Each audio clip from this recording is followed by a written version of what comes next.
जब Bobby Lashley और लाना एक साथ स्टोरी लाइन के अंदर थे तो उस टाइम पे आपको बहुत सारे किसिंग सीन वगैरह भी देखने को मिले थे WWE के अंदर। लेकिन कुछ चीज़ें ऐसी बाहर निकल के आई हैं जिसमें विंस मैकमैन का भी इन्वॉल्वमेंट था। और जो किसिंग सीन वगैरह हम लोग डायरेक्टली टेलीविजन के ऊपर देखा करते थे उसकी रिहर्सल होती थी बैक स्टेज में, यानी कि उसकी प्रैक्टिस किसिंग की प्रैक्टिस होती थी विंस मैकमैन के सामने। वैसे भी लाना मैरिड है और मतलब इस टाइम पे भी वो भी डेली विंस मैकमैन के सामने खड़े होकर किस की प्रैक्टिस करना before doing it on a television, कितना शेमलेस फील होता होगा। आई मीन लाना पता नहीं ये सब कैसे कर पाई होंगी। Brock Lesnar looks like Thanos. अगर तुम कभी ध्यान से देखो और ब्रॉक लेसनर और थैनोस थोड़े से सिमिलर टाइप के दिखते हैं, बॉडी वाइज भी और पावर वाइज भी। और इसी के ऊपर कुछ मजेदार कमेंट किया है सिजारो ने। उन्होंने ये कहा है कि भले ही तुम लोगों ने मूवी के अंदर देखा होगा सुपरफिशियल लेवल पे कि थैनोस ऐसा है, बंदा बहुत डोमिनेटिंग है, बहुत पावरफुल है, बट अगर तुम रियल लाइफ की बात करोगे ना तो ब्रॉक लेसनर वो बंदा है जो एक सच में लगता है कि वो एक थैनोस है। क्या तुम सच में सिजारो के साथ अग्री करते हो? तुम्हें लगता है कि ब्रॉक लगता है थैनोस की तरह? यार मैंने अपने दोस्त से पूछा तो उसने कहा था कि यार ब्रॉक बिल्कुल पिंक कलर का है, सुअर दिखता है मेरे को। माँ चूत गई। No single title for Seth Rollins.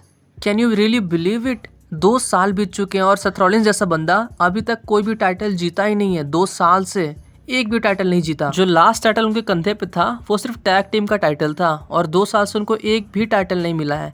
I still can't believe, but शायद सेथ रॉलिंस अब टाइटल जीत सकते हैं ट्रिपल एच की एरा में।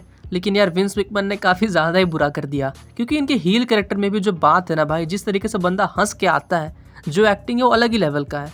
बट 2 साल तक सेथ रॉलिंस जैसा बंदा एक भी टाइटल नहीं जीता, काफ़ी डिसअपॉइंटमेंट वाली बात है भाई। द रॉक का एक ठरकी रूप। हाँ भाई देखो, रॉक और केविन नैश दोनों साथ में प्रमोशन के लिए लगे हुए थे, ठीक है, लेकिन एक ऐसी बातें बोल दी रॉक ने कि भाई वहाँ पे केविन नैश जैसा कॉमेडियन बंदा भी अपनी हंसी को रोक नहीं पाया। लेकिन इस चीज़ को समझने से पहले तुम ये जान लो, मेगन थी स्टैलियन काफ़ी पॉपुलर अमेरिकन रैपर हैं और काफ़ी ज़्यादा बोल्ड हैं, इस वजह से वो चर्चा में भी रहती हैं। और उनका जो पेट है ना वो हमेशा उनके सीने से चिपका रहता है, इतना प्यार से रखती हैं, ठीक है। तो इंटरव्यू के अंदर रॉक से यही सवाल पूछा गया कि अगर आपको किसी का पेट बनना हो तो किसका पेट बनोगे? उन्होंने बिना सोचे बोल दिया मेगन थी स्टैलियन का। और अचानक से केविन वहाँ हंस पड़े। उनसे पूछा गया कि क्यों, तो वो कहते हैं कि उसका रीज़न मैं यहाँ सामने आपको नहीं बता सकता। Roman rings is 100% losing.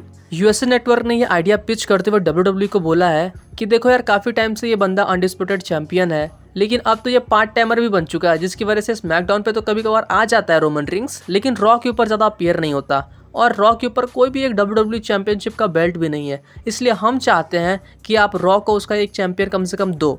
और यूएसए नेटवर्क कोई छोटा मोटा चीज़ नहीं है कि भाई WWE ने इग्नोर कर दिया, काफ़ी बातें माननी पड़ती है उनको। और यहाँ पे प्रोबेबिलिटी बनती है ड्रू मैकिंटायर की कि शायद वो टाइटल जीत जाए क्लैश एट द कास्टल में रोमन रिंग से। वन मोर सरप्राइज रिटर्न इन WWE।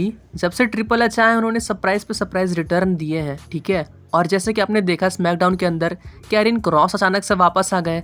और इतना ही नहीं, हमने रॉ में भी देखा था लास्ट में पुलिस वगैरह आ जाती है पकड़ने और देखने को मिलता है कि वहाँ पे डेक्स्टर लूमिस खड़े थे, जो कि काफ़ी बड़ा शॉकिंग रिटर्न था WWE के अंदर। मतलब ट्रिपल एच क्या करते हैं ना, वो एक रीज़न दे रहे हैं आपको कि आप वापस आओ रॉ के एपिसोड या फिर स्मैकडाउन को देखने कि आगे क्या स्टोरी रहने वाली है।